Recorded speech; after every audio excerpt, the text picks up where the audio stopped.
All right. Well, always a pleasure to visit California. I hate to say it, but I have not been back since 2014, the last year of Macworld. So it's great to be here again, if only virtually. And thank you for Linda for inviting me. At the time, I asked her what your group would be interested to hear about. Well, she knows that I travel quite a bit and that I shoot a lot of photos and video as I go. So she suggested that I might show you some videos from my travels and give you some tips on how I put them together. Of course, I'd love to, so I'm going to do my best. I saw this quote a few years ago: 95% of your feed within the next 5 years, according to Facebook.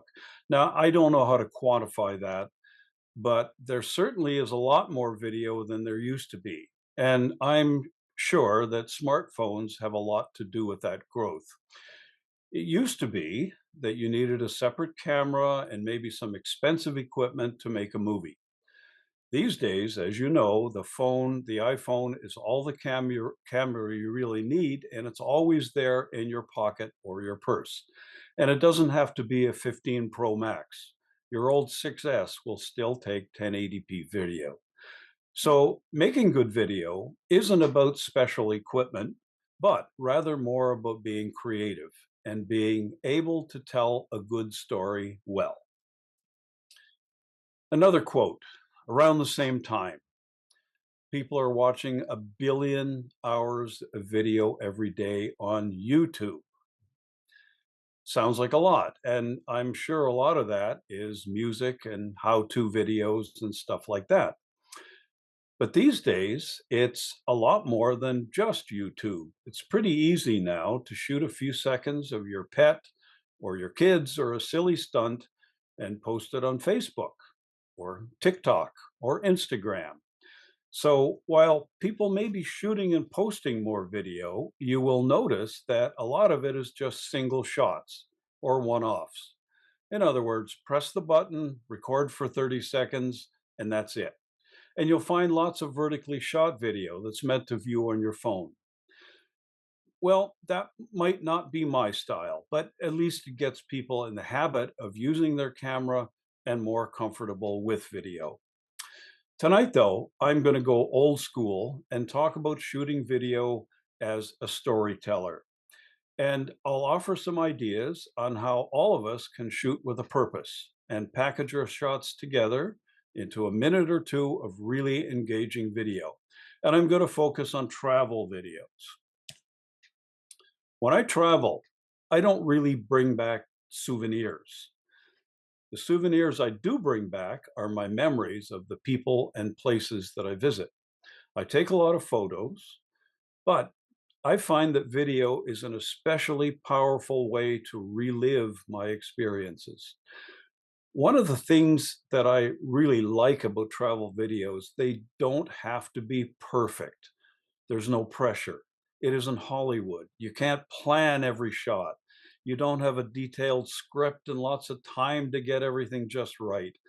When you're traveling, it's enough to grab any shot you can and just relax and enjoy the moment. And that to me is what makes travel video so much fun, and it makes your memories so vivid.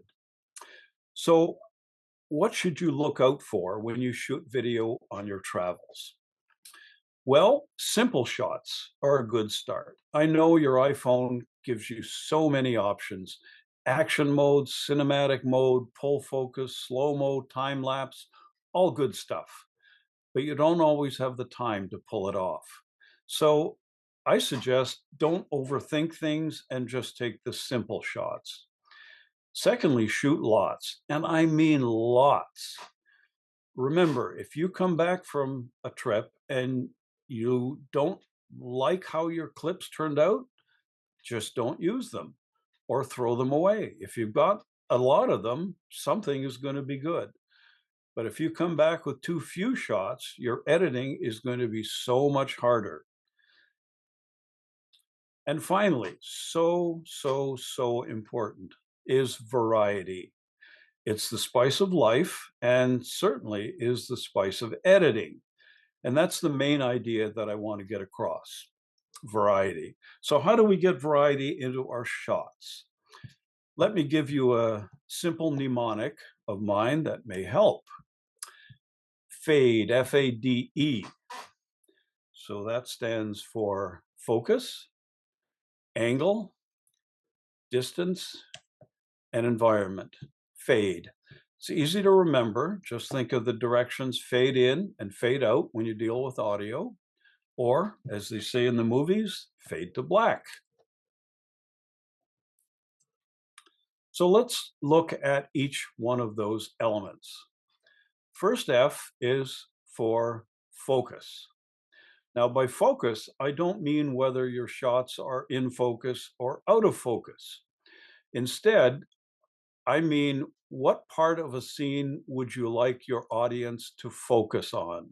Where is the focus in the scene that you want to convey for your audience? So here is a scene, for example. I shot this video in Thailand, and this frame is from a clip that was about 10 seconds long. It is just a frame grab. So in this scene, this woman is sitting in front of a big black pot of boiling liquid, and in the liquid are silkworm cocoons, and she's spinning silk thread from the cocoons.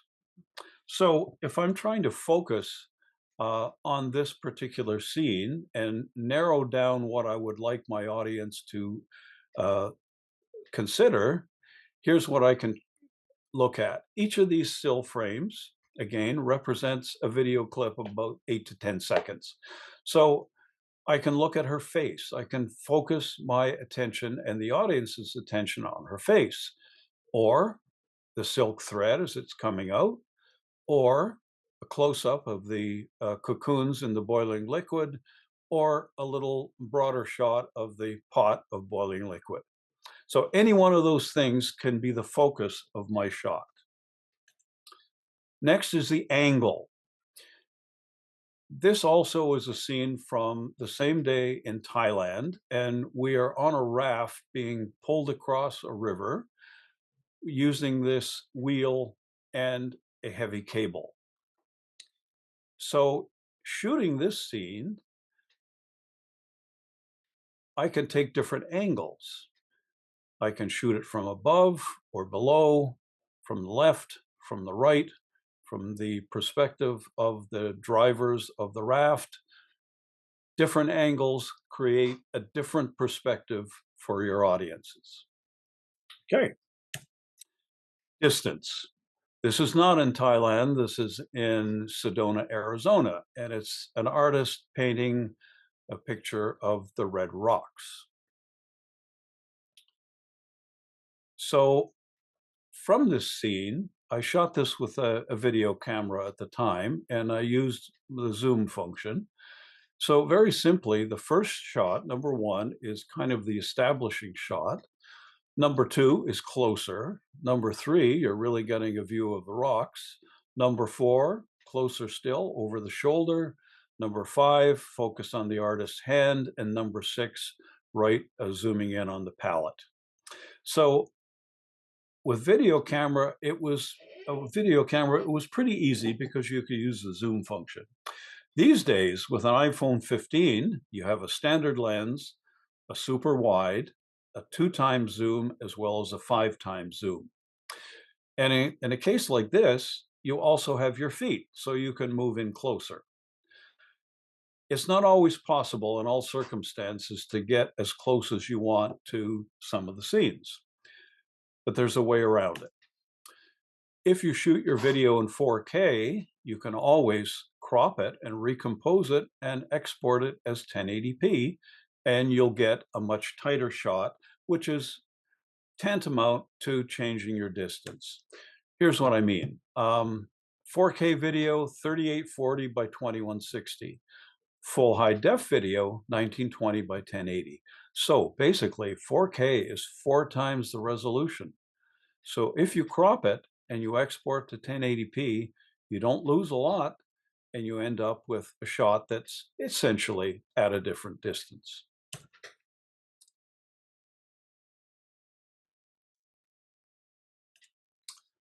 So you can combine some of those shots: focus, angle, and distance. So in this case, I focused on the boiling pot, so that is my focus, but I've also switched angle and distance. And again, the real reason we're talking about focus, angle, and distance is variety. And I'm going to explain in a few minutes why variety is so important. So the E of fade is the environment. You also can think of it as extras. So in addition to shooting your main subjects, it's a good idea to look around to see what else there is going on nearby. You probably heard the terms cutaways or B-roll. Well, that's what these extras are. They're not a part of the main action, but they give you a context for where you are and help situate your viewer. They also make great transitions in between your scenes. So just think of them as important extras for your story. So I'm going to use those kinds of shots now, F, A, D, and E, to build a movie. So here is our synopsis of our day in Thailand.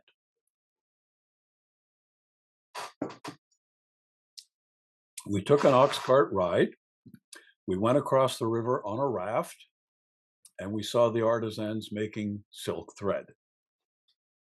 So I took this footage with an iPhone. I had a pocket camcorder. I also had a GoPro. So depending on the shot I wanted, I could use any one of those devices. My original clips were all about, say, 8 seconds long. That's way too long to use as is. You're going to drive your audience crazy because they'll be waiting for the next shot and it's not coming for 8 seconds. So shorter clips are important to keep your audience interested.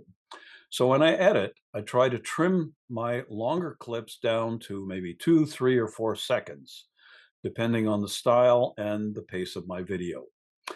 Then here's the key part. Assemble several of those short little clips together into strings, sequences. I call them sequences. Same subject, but different shots that you built using changes in focus, angle, and distance. And that's where variety becomes so important. Sequences give your audience more visual interest and something different to look at as you go along. And if you shoot lots, you'll have plenty of material to work with. Don't forget the extras: the yard, the passengers on the raft, the workshop. Those are the environment shots that give you context and glue your sequences together. Normally, when I'm creating a final video, I aim for something about 2 to 3 minutes long. More than that, my audience is probably going to lose interest. And finally, to set the mood, of course, music is an important ingredient.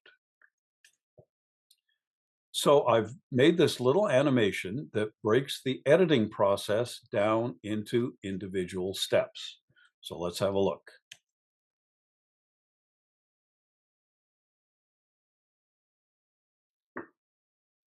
Take all of the individual clips, put them together in sequences. You could have 2, 3, 4, 5, as many clips as will flow nicely in a sequence and keep the action going. You can change the order of the sequences to make your story flow properly. Tell it however you want. Here are the extras, the cutaways and connectors, bridging the sequences.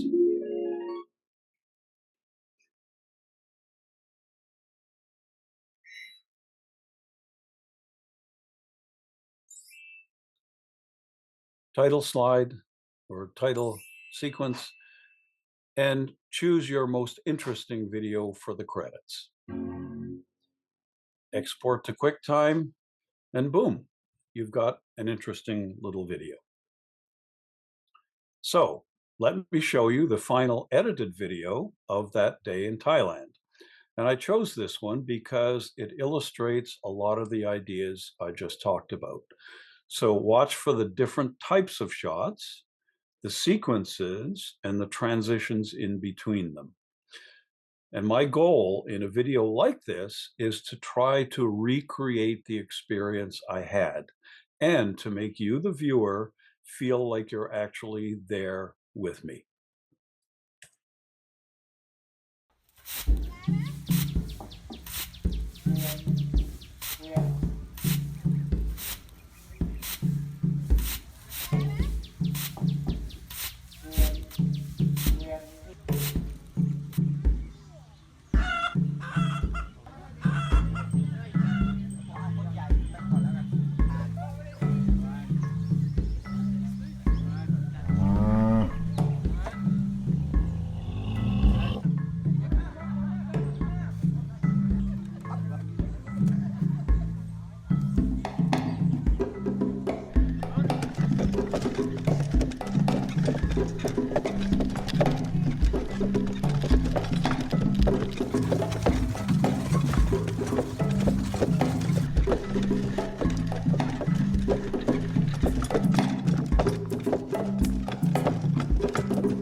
Right. So there's the video. You're probably sitting there saying, well, that sounds simple enough. Yeah, I get the shooting thing, but I don't know anything about editing. So how do I do that? Well, unfortunately, there is not one definitive instruction book that I know of on how to edit every different type of clip that there is. But there are lots of references available, and you can get a lot of useful tips online. But here's the good news. Believe it or not, All of you probably already have a built-in editing skill. You just maybe don't realize it. If you think about it, we've all been watching movies, TV shows, and commercials since we were barely out of diapers. So by now, after thousands and thousands of hours of watching this, most of us can sense instinctively what flows naturally on screen and what doesn't. Osmosis, wonderful thing. So the next time you tackle an editing project, whether it's in iMovie or Final Cut Pro or on your iPad, trust your judgment. Try things out. You may surprise yourself. And another tip. This is really good. Try this sometime. You'll be amazed. Turn on the TV, go to the National Geographic channel, watch a documentary or a sitcom, something like that. But here's the trick. Turn off the sound, mute it, and then watch it. You will not be distracted by the dialogue, the narration, the sound effects, or the music. What you'll see is the way the editor assembled the images. And believe me, I think you'll learn a lot just that way, and you'll become a better editor. Remember, it's not Hollywood, as I said before. It doesn't have to be perfect. It's all about creating memories that will stay with you. Now, I'd love to show you a few other travel videos that I put together using similar techniques. Remember, focus, angle, distance, environment. They're not Oscar winners, but just simple memories that I've recreated from a time or a place. And there's something I'm happy to share with family or friends, or just revisit years after my trip, and believe me, the memories come flooding back.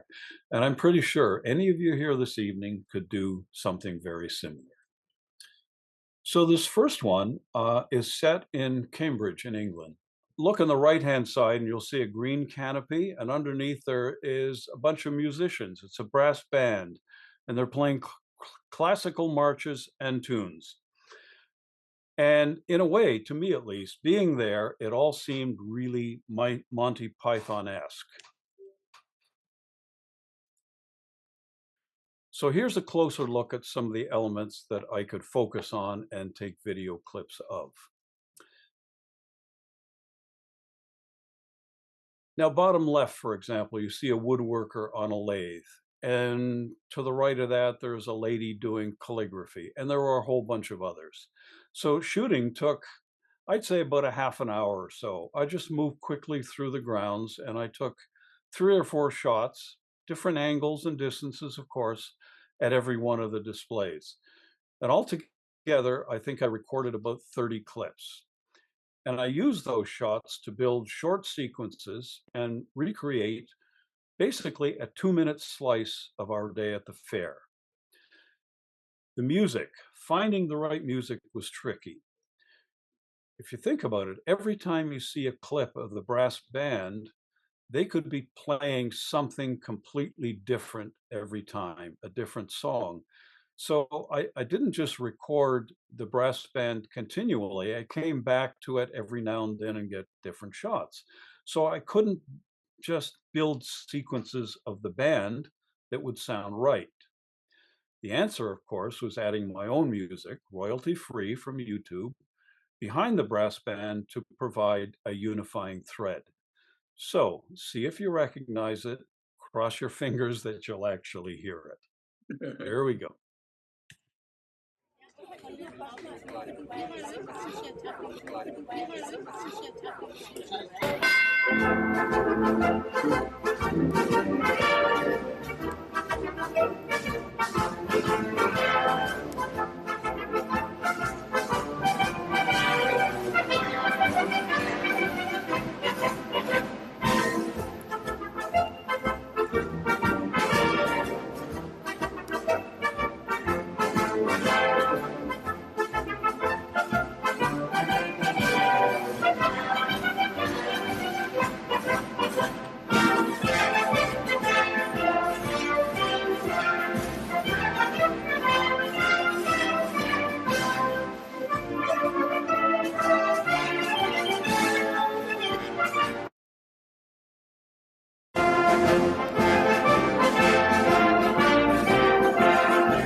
All right, did the audio come through properly?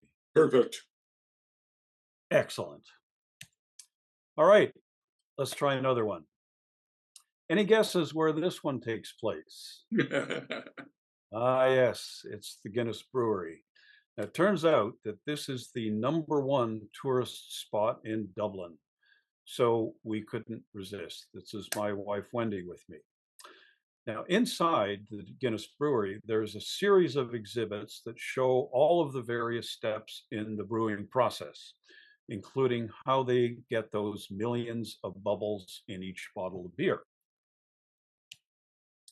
So I tried to take a few clips at each one of the stations, and then string them together, as we saw in my little animation, to touch on the highlights. In a case like this, since there are these great exhibits and they spend a lot of money creating them and making their own videos, why not take advantage of the existing displays and illustrate your own story? So fortunately, when you take the tour, you can do it at your own pace. So you're not rushed to get all your shots at the very end or in a hurry. And of course, at the end of the tour, you get to pour your own glass and taste the final product. Altogether, I recorded about 50 clips. And again, for this one, finding the music was interesting. We stopped at an Irish pub later in the day, and I asked the band if I could record some of their music. And they agreed, and it turned out to be the perfect backdrop for this video. So, all right, let's brew some beer.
Guinness.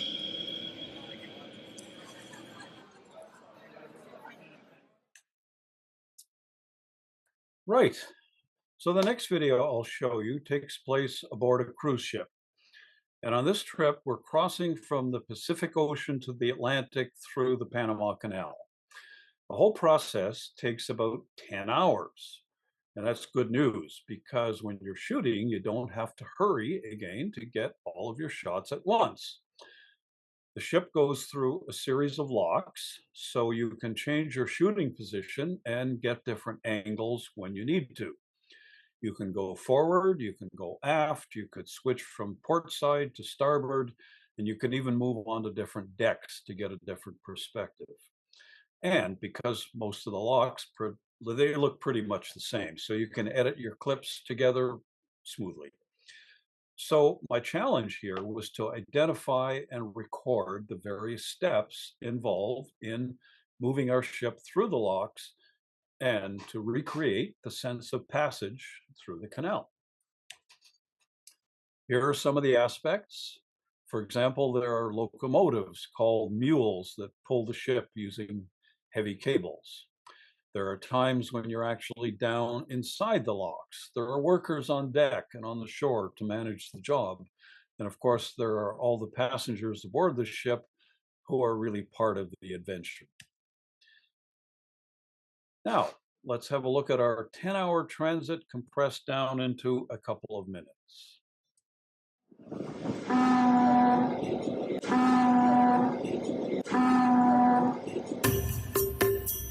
Aircraft open fires in platforms on the north and first chamber in which the rocket is taking place.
One more. And I finished this one, I think, a couple months ago.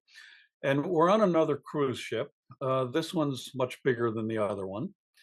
And you're looking at the central piazza or meeting place. It's 3 stories tall. One afternoon, the various musicians who performed on the ship got together and they played a set for the passengers. There were groups that played different styles. There were R&B singers, there was a jazz combo, classical violinist, but they all pitched in and played on the same numbers. And altogether, I think they did 7 or 8 songs.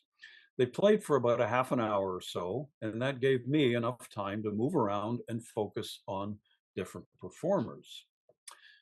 As you'd expect, they played different numbers during that time. So similar to the example of the brass band at the fair, I would have to find another music track to bring it all together.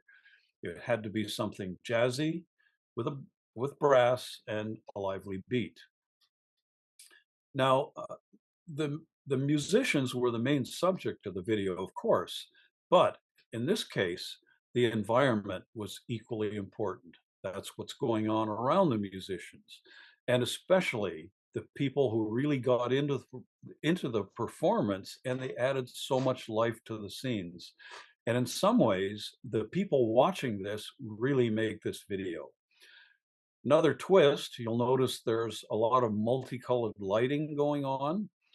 That's not my camera, that's the way the scene was lit, and it makes the transitions a little bit tricky. So altogether, I came back with 34 clips during the performance, and that's pretty well all I needed. So have a listen.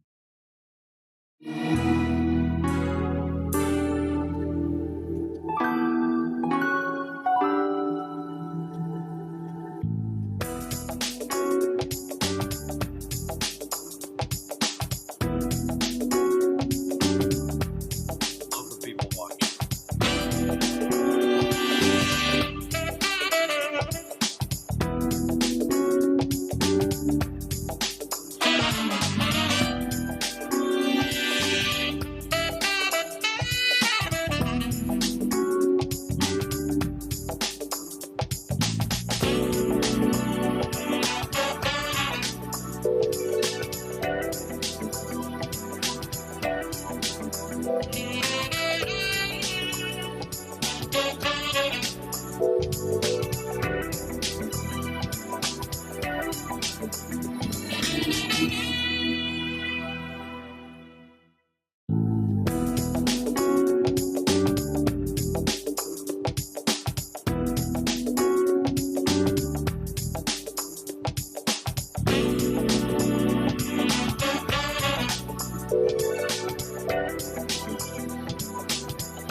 So that was about a minute and 40 seconds, just long enough to give you the flavor of being in that place at that time.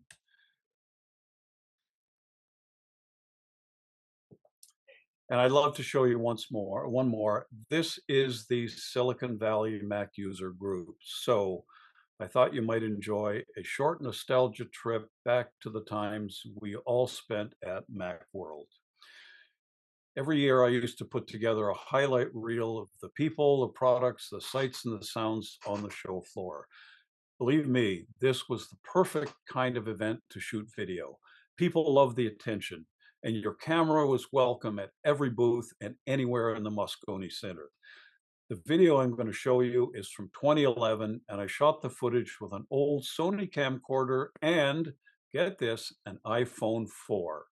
Lesson being, you don't need the very best equipment to create memories that will stay with you for a long time.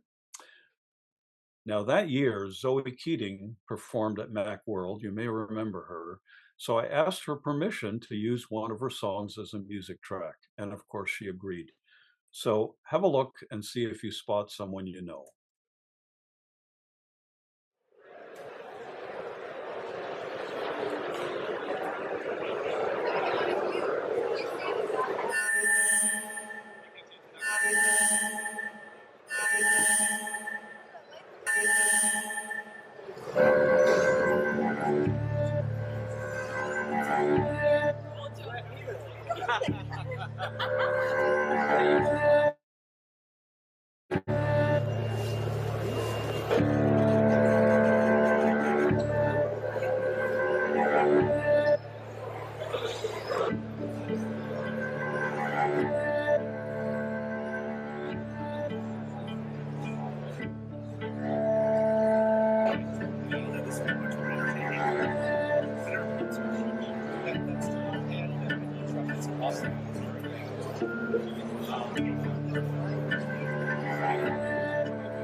So you put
Sure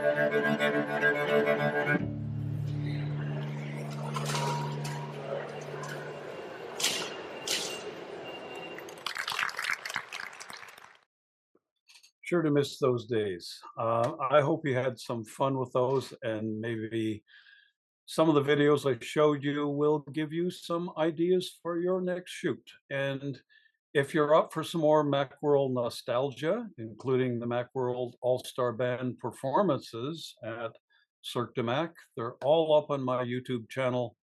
Just search for my name or follow the link on the slide and have some fun. So, thanks for having me. Till next time.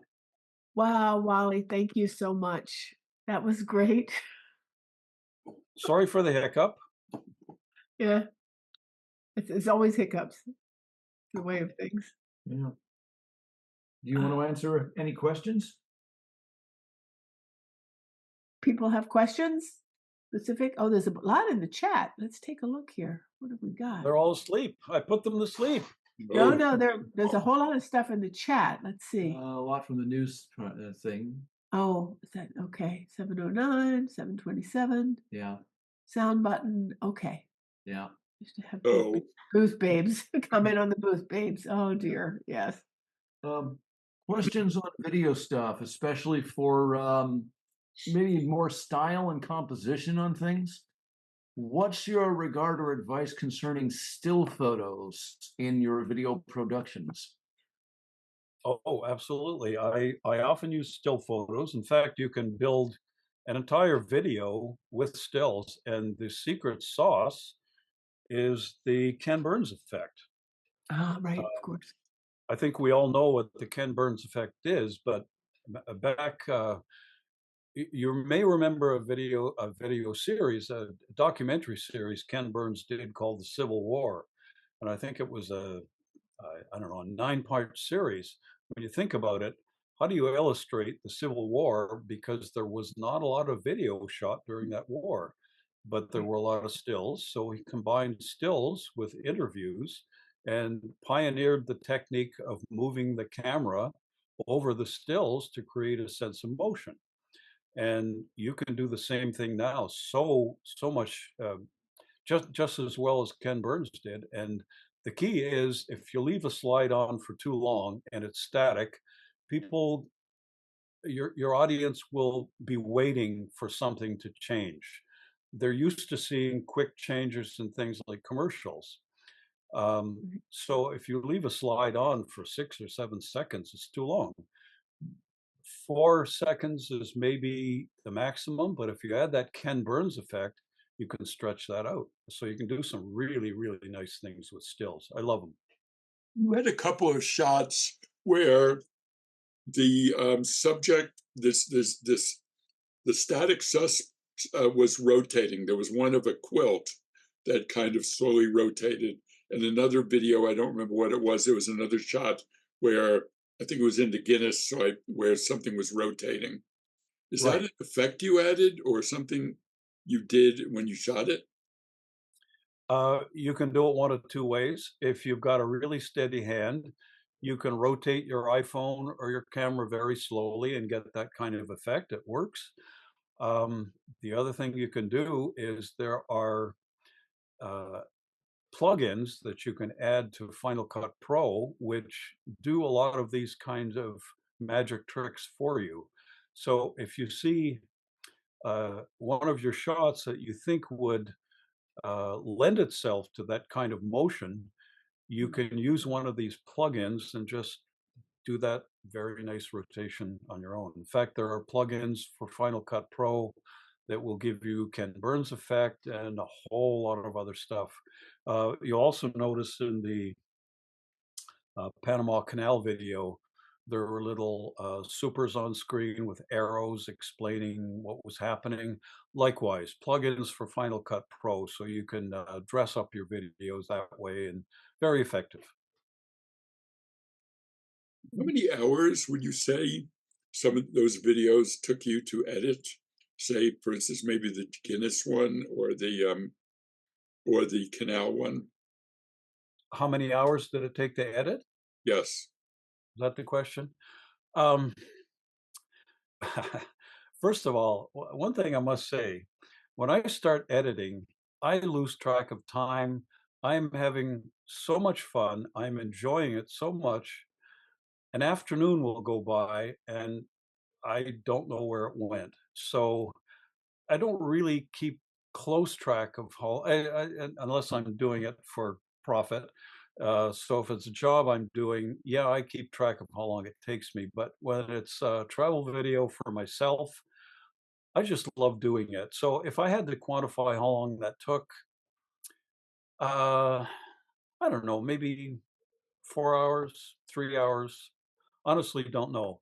Yeah, my other problem is I fuss too much. Um,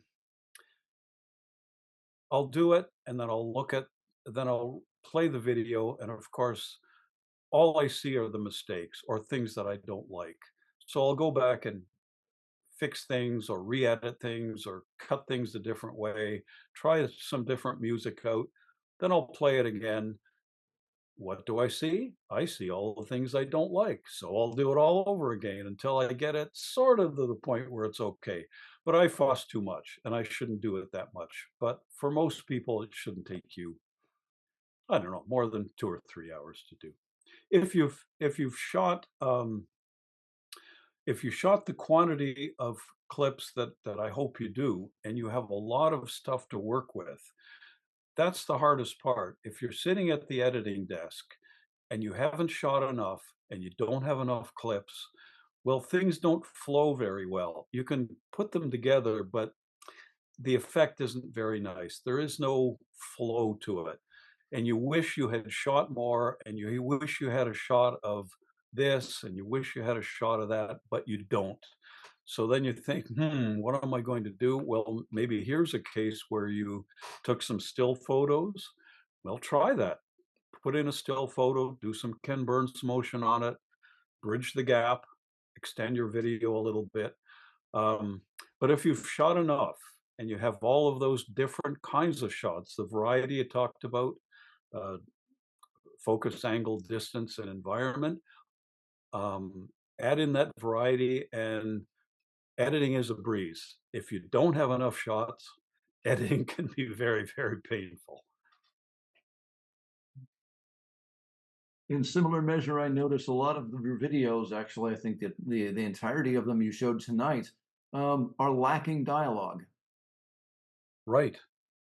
Um, I tried narrating some of my videos, and I didn't enjoy listening to my own voice. I guess I could have got someone else to narrate them. But the point I made about memories, the reason I create them is to bring back memories. And if I find the right piece of music to accentuate their memories, to me, that is much more evocative than having a play by play. I remember where I was. I remember details, but I think music helps to create an atmosphere and it helps to bring back memories of that scene if you find the right music much more vividly than if I narrated it. So, I mean, that's my style. People have different styles. There's absolutely nothing wrong with that. I have I have friends who do it that way also. They will add a bit of voiceover. They will explain something where they went. They'll use some voiceover of maybe a tour guide explaining something. Perfectly okay. In my case, I just love the way music brings back the memories to me. Excellent. Yeah. So feel like you missed being there because you were so busy building your storyboard of shots that you kind of weren't present? Sorry, I didn't quite catch the question. I'm asking if you sometimes feel like I used to work in film. I was a camera assistant, and before that, I Right. was a cinematographer. And we would go places to shoot, but it would be all about the shooting.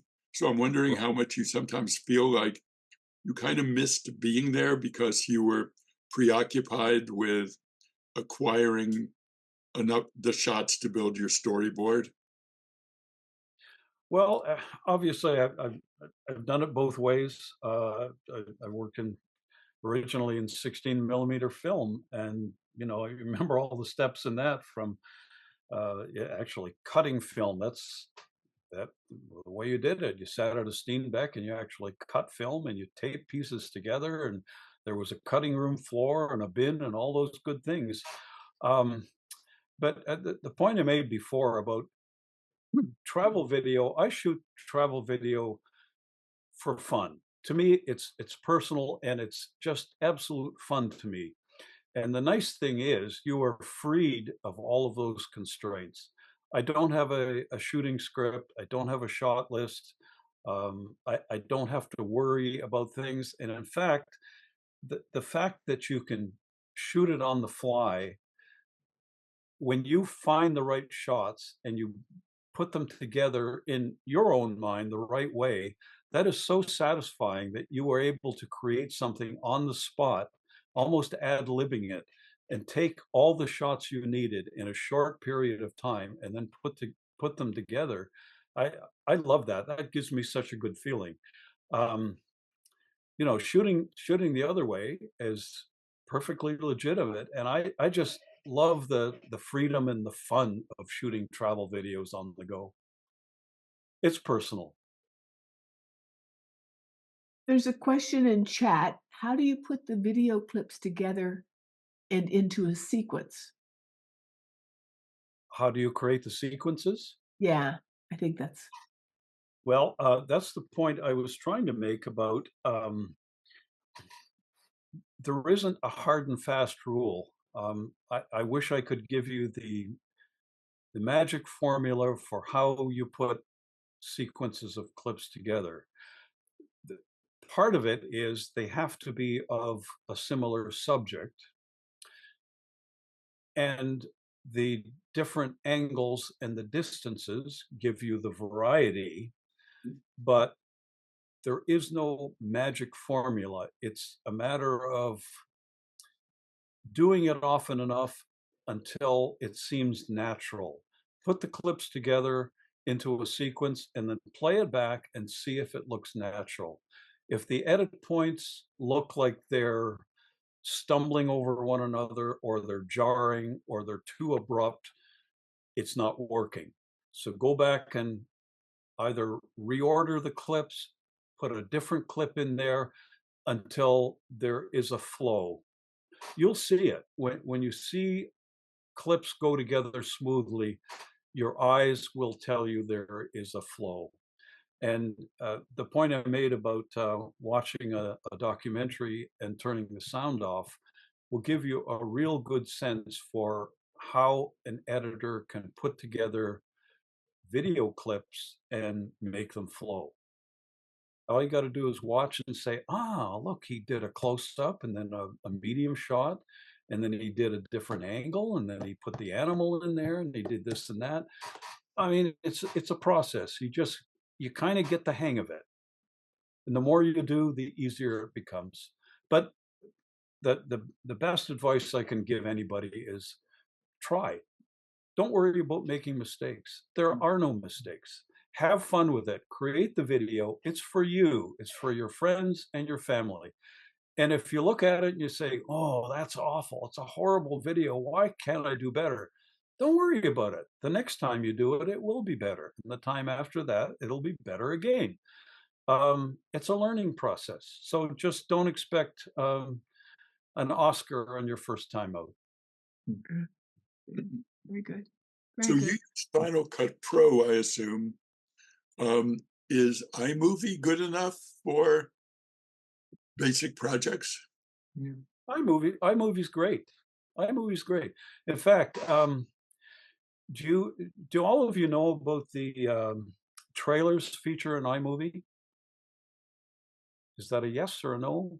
No. Well, I'll Usually, remind you. yeah. There's a feature in iMovie that's called trailers, and you go in there, and it gives you little templates like there's lots of them. There may be, I don't know, 25 different templates, and they're all aimed at letting you produce a slick, professional looking little movie that's about a minute or a minute and a half long. You open a template, and it gives you everything. It's like a shot list with little spaces where you stick your own little video clips. And it gives you sound effects, it gives you transitions, it gives you music, it gives you titles, it gives you credits, it gives you everything. All that you have to do is pick one of the templates and then put your own video clips into the spaces. Pretty simple. In fact, you can even put still images into some of the spaces.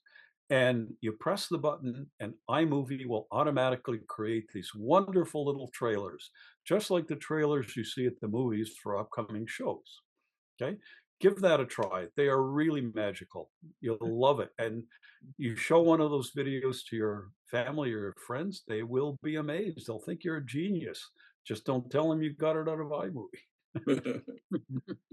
Yeah, iMovie's good. In similar measure, anybody who has one of the more modern iOS devices and opens up photos will occasionally see these highlights and samples that the iPhoto AIs are creating from the Right. photos you've already taken. Yeah. You can get some great ideas from that. Yeah, in fact, there was one of those features in the recent Dub keynote. I can't remember the name of it or more details, but yeah, that's being built right into Photos and other of Apple's apps, and it's just making producing some of these things so much easier. And you know, it's not cheating. Basically, it's just encouraging people to shoot more video and shoot interesting clips, and that's the thing. Even with something like the trailers feature, sure, you get the template and you put stuff in it, but if you're putting clips that aren't particularly interesting into those little boxes, it's not going to be as much fun as if you shot something that had some action or something really quirky. Put those in there, and all of a sudden your audience is laughing with you, or they're shaking their heads, or they're saying, "Wow, look at that." So you pack all that into this minute and a half of trailer, and it's really magical. Okay. Thank you. Thank you, Wally. Anybody else? Last minute questions before we let him. I've got Yes. one question. Thanks, Wally. Thank you. Well, you got. My pleasure entirely. And Robert, if you like, I can send you a link to the video that had the sound. The sound didn't come through. If you want to include it in the video recording you're producing, if Uh, that's of any value. Okay, you can do that. That would be helpful. Yeah. Whatever you need, just let me know, and I'll get it to you. Okay. Can I Good. squeeze in one more question? When you compile a sequence, do you connect the shots together and then lay in music later, and then do you re-edit it to get the cuts to land where you want it to for the music? Absolutely. Yes. Yes. Um, I do the sequences first, and if I if I create a couple of sequences that really please me, I get inspired to do more, and I think, oh wow, this is going to be a really good one. And as I say, then I'll rearrange the sequences. I don't always want to tell the story uh, in a linear fashion or a chronological fashion. Sometimes it's more thematic, or you're putting different kinds of imagery together. But anyway, I'll put them together. And at some stage, even at the very, very, very rough edit stage, I will try to find the right piece of music that sets the tone, that evokes the memories I want, or that really complements the the visuals that I've used. I will drag in, I don't know, 10 different pieces of music, and I'll put them in there, and I'll play the thing back, and I'll see if it's working or not. Sometimes it's just awful. Other times, believe me, sometimes I've laid down a piece of music to a rough cut of something I've done, and I get goosebumps when I listen to it because Mm. everything just is absolutely perfect. The pace of the video, what's on the screen, what the music sounds like, everything comes together at once, and I say, "Wow, this is unbelievable." I did one at the Grand Canyon, and the music I chose, well, that I happened to drop in just as, um, one of the, I guess it's, are they buzzards? The big birds that fly around the Grand Canyon. It just took off and it went into the sky, and at just that point, the music built up and took that bird into the sky, and I just shook my head and said, "Oh, this is amazing."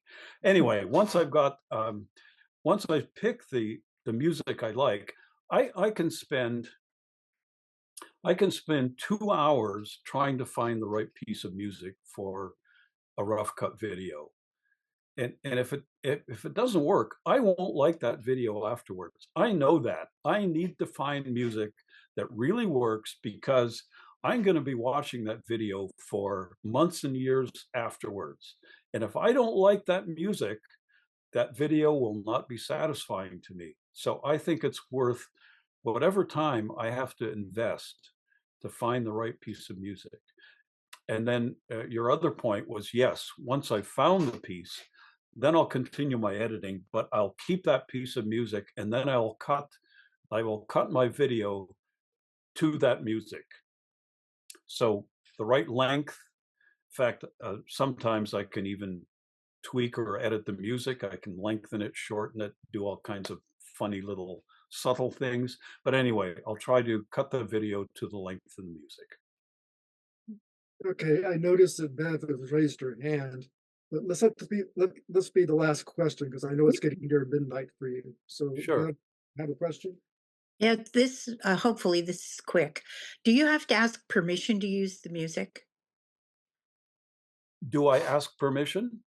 Yes. Do Uh, you, when you put it into a home movie, do you right. have to get permission or the rights Yeah. from whoever has the rights to the music? Let's put it this way. If you're doing a video for yourself and it's on your own computer and you're showing it to your family and friends, use whatever music you like. You're from your CD or anywhere you like because it's for personal use. That's my view. If you're posting it on YouTube, um, you shouldn't use commercial music. If you do, sometimes they will not allow you to do it. Other times they'll say, "Oh, okay, fine. We will now put a commercial in your video because you're using commercial music," and that's okay. They kind of coexist. Um, but technically, you should not be using commercial music. It should be royalty-free music, and there are a lot of sources of royalty-free music.